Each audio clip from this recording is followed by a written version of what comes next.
Legendary Kane. So, y'all, man, it's Legend on the back. Y'all didn't know, man. Victor Wembanyma was supposed to be a Spur. I think a month from now. It's crazy, bro. I just realized a month from now, I'm turning 20, man. I feel like I'm getting old. Same time getting young. You feel me? Yeah, June 21st, man. He went to Carmel TK. Now, the thing with Victor, bro, dude definitely got potential to be a generational player. But I feel like he got to stay on the court. You know, the Spurs are getting a very talented player. Very Hall of Fame coach. And I already heard, like, people are trying to train, bro. Like Tim Duncan, Ginobili, Parker. Should be crazy, though. I'm not going to lie to you. Let's get to it, The man. San Antonio Spurs were one of the worst teams in the entire NBA. Finishing the season with just 20 wins and with a rookie head coach leading the way, their future was uncertain. Their two best players were an aging Dominique Wilkins just 1 year away from his last NBA season, and their franchise player in David Robinson, who was sidelined with a season-ending injury that would linger for the rest of his career. The franchise was in a downward spiral with no end in sight. But what they did have was one more chance to make it right. Coming off the worst season in franchise history, the Spurs were given the third best odds to get the first overall pick in the 1997 draft. Exactly what the organization needed to rejuvenate their roster. But according to pre-draft evaluations, the gap between the potential first pick and the third pick was massive. Get the third pick and sign for a small forward out of Utah named Keith Van Horn, or win the lottery and land on the best NBA prospect in over a decade. A four-year starter out of Wake Forest by the name of Tim Duncan. And it's crazy. The only people we know is Chauncey Billups, Tracy McGrady. Don't call me casual. I'm not gonna lie. The rest of these people I don't know.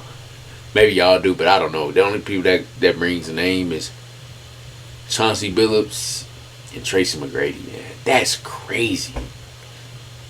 This was not a good draft. And maybe Derek Anderson, I think I know who that is. I think. Dang, man, this draft was terrible, bro. And on the day of the draft lottery, the future of the Spurs franchise and the future of the NBA would change forever. The second pick in the 1997 NBA draft goes to the Philadelphia 76ers. Dang, he was one pick away from being a Sixer, that means that the first pick in the 1997 NBA draft goes to the San Antonio Spurs. Congratulations. See this guy right here?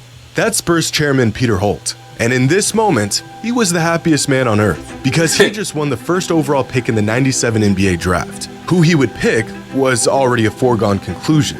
But not Peter or anyone else at the time knew that the Spurs just won the rights to one of the greatest players in the history of the game. And this very moment was the beginning of one of the greatest dynasties in NBA history. And now, 26 years later, luck would have it that the Spurs have found themselves right in the middle of another historic night once again. Maybe a dynasty, because I feel like now it's a lot of competition in the West. Like, you got Memphis, you got the Thunder coming up, Denver, you got... Still a lot of teams, man. I don't know. I feel like it'd be a couple years for they compete. Because they now have the rights to the unless this dude just come out here and 2023 NBA draft. And the prospect they plan on picking up is claimed to be bigger and better than anything we have ever seen. As we get closer to draft day, the hype surrounding Victor Wembanyama is growing by the minute. Experts and analysts claiming he's the greatest prospect in the history of the sport. Like, we older than this dude. He 18. We are older than this dude. That's Some crazy. even claiming he's the best prospect of any sport ever. The franchise that gets him believed to have hit the basketball jackpot that will set them up for 2 decades of success and championships. But how good can one prospect actually be? Fans already talking about future championships for the Spurs since they've essentially landed Victor. But turning potential greatness into real winning and championships is a task that very few players have ever been capable of doing.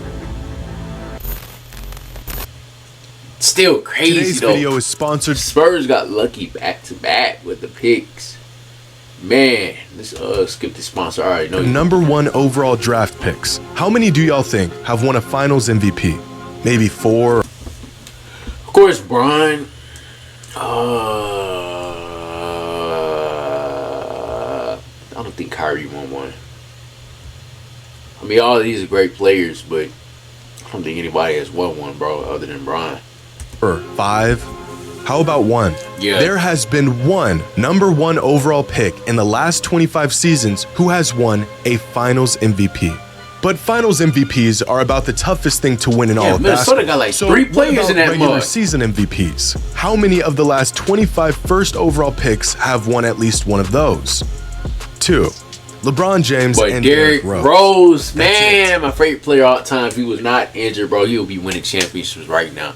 But how about this? How many of the last 25 number 1 overall picks do you think have won a championship? They could be. All right, I know Wiggins won the championship. Yeah, I don't think nobody else. Kyrie won the championship. AD won the championship. I don't think Mean won one. Odin just could not stay on the court. Bogut was a number 1 pick? Oh, my God. I didn't even know that. That's about it. A role player for all I care. As long as they have a ring, it counts. But the answer is still just 6. Yeah. Winning in the I NBA forgot about. is Wait, very. I forgot Dwight had a ring. I ain't gonna lie, I forgot. Bogut has a. Oh, I forgot he was on the Warriors for some. Man, that's wild. Very hard to do.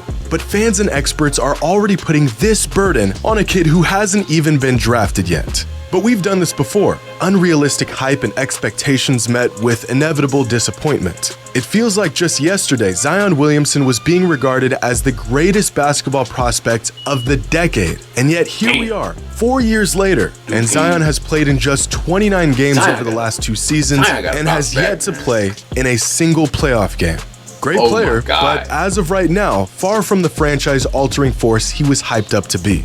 Here's another player who was said to be a generational prospect coming into the NBA, nicknamed the Fresh Prince, being that he was the successor to LeBron King James. This is Ben Simmons, a player that was too afraid to take a Fresh Prince? What's fresh about Ben Simmons, man? Shot in a playoff game and peaked in his 2nd season in the league. And we do this to young players far more often than you would think. DeAndre Ayton is a solid NBA player. Nowhere near a superstar, but he could be a key piece on a championship-winning team. Now, would you believe that just 3 months before he was drafted, he was labeled as a, quote, anomaly? In the moment, it always feels like the next guy up is going to be the guy. Bro, and then shortly after, we forget about the unwanted comparisons and move on to the next guy. But to really understand how rare it is to draft a player who becomes an all-time great, stays healthy, and stays loyal to the franchise that drafted him, we have to look at the teams and players who actually did it. If we're talking about transcendent players who led the team that drafted them to multiple championships, then that list only includes 7 players who were drafted in the modern NBA. Damn. Over 3,000 players drafted since Jordan, 1980, and 7 of them went on to be a loyal, franchise-altering talent. These players right here are icons, legends in their franchise and to the game, and they only come around about once in a decade. Now, if Victor is as good as advertised, he could be added to this list one day. But the path to get there is long and riddled with players who fell short. But in the NBA, even the stars, superstars, and once-in-a-generation talents struggle to win the ultimate prize. Luka Doncic has been a phenom since he entered the NBA, so far exceeding all pre-draft expectations. And yet 5 seasons into his NBA journey, and he has yet to see the finals, and even missed the playoffs in this last season. Kevin Durant is one of the greatest players to ever touch a basketball, but even he had to abandon the team that drafted him to join a juggernaut of a team to win a championship. Yeah, after, bro, KD can't win, bro. Man, KD cannot win without help. James Harden, Russell Westbrook, Chris Paul, Damian Lillard, Joel Embiid. The list of all-time great players who have yet to win a title or find any real success in the playoffs is massive, which makes the expectations on Wembanyama all the more baffling. To think that a 19-year-old can come into a struggling franchise and turn everything around. Man, you can't put that all tonight. Give it at least maybe 4 years. Cause you talking about the Spurs, man. You gotta make playoffs first, dog. And the West is tough. Like the West ain't no just I'm just finna run through it. Bro, you got some tough teams in the West to even make the playoffs, man. So you got some tough teams to make the playoffs, bro. may not be realistic.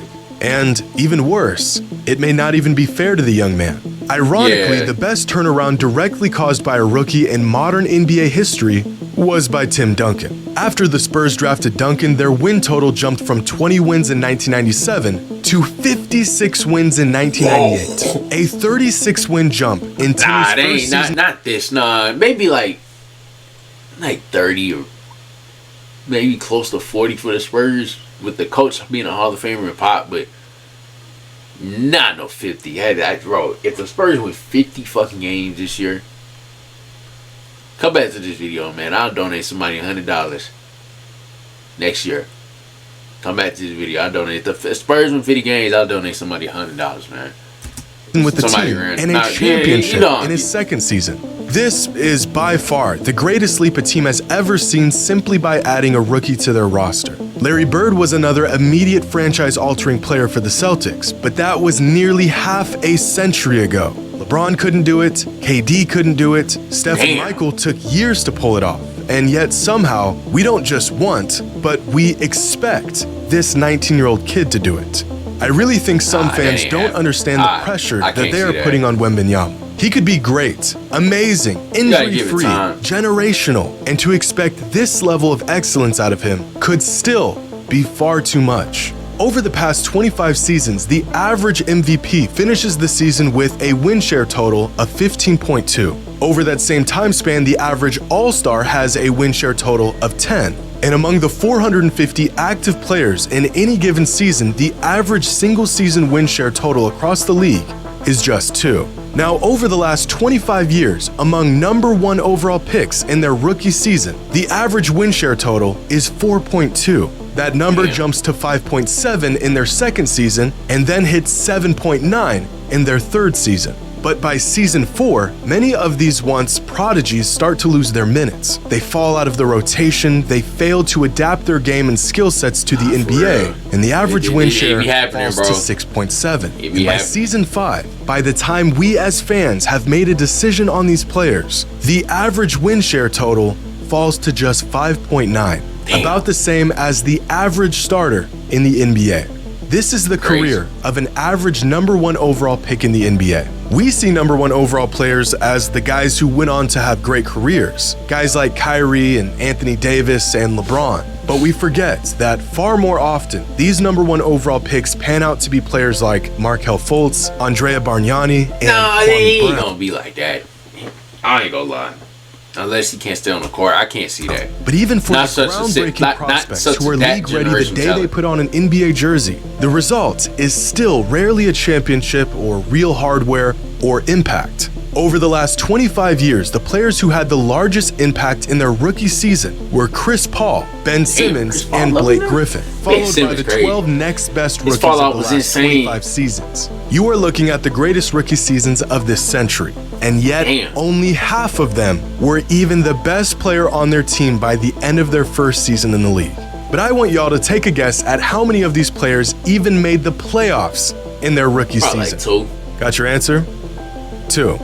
Which That's means crazy. Out of the 15 best rookies who've entered the league over the last 25 seasons, not a single one of them led their team to the playoffs. And among these same 15 rookie sensations, by their third season in the league, only 4 of them managed to lead their team to the playoffs as the best player on the team. It is very hard to win in the NBA. But like some sort of gambling addict, us NBA fans like to count the wins while ignoring the losses. Somehow the countless misses we've had are outweighed by Jody the number 1 pick. I don't know, man. I had him on my 2K12 by the 1 or 2 we got right. Is Victor Wembanyama the most hyped NBA prospect of all time? Well, I'm not sure. Some experts that have been around a lot longer than I have would like to say so. Dude, but if my memory serves me right, I can recall a 17-year-old LeBron James drawing so much attention that he managed to have an Ohio high school basketball game featured on national television. Long before social media, the likes of LeBron James, Patrick Ewing, and Kareem Abdul-Jabbar were all household names before they even put on an NBA jersey. I don't know if Wembanyama is at that level of hype at the moment, but he's getting there. And with that amount of hype comes that's overwhelming pressure to perform. It's easy to sit back and watch this kid play, see his incredible tools in action. 7 feet 5 inches tall, 8-foot wingspan with a silky smooth jump shot and world-class defensive instincts, and one can only assume he will find immediate or even eventual success in the form of championships and cultural like, even impact. if you don't pan out to be he gonna be like he gonna be something in the NBA, unless he just can't stay on the court. We gotta start talking about Scoot though. Guys like Scoot, man. In the NBA. Coaches and scouts who have been around the game for decades and have seen every prospect rise through the ranks over the years are saying Victor Wembanyama is better than all of them. It would take an era-defining talent to come into the NBA and transform a franchise into a dynasty. But if Victor is everything we think he is, he may just be the next player to do it. Hey man, I can't wait till next season, man. This is gonna be interesting. I can't wait. I'll be real, I can't wait. It's gonna be a bust, but we can't critique the first couple of games. You feel me? Not like that. I ain't no much to man. It's gonna be interesting though. I'm out.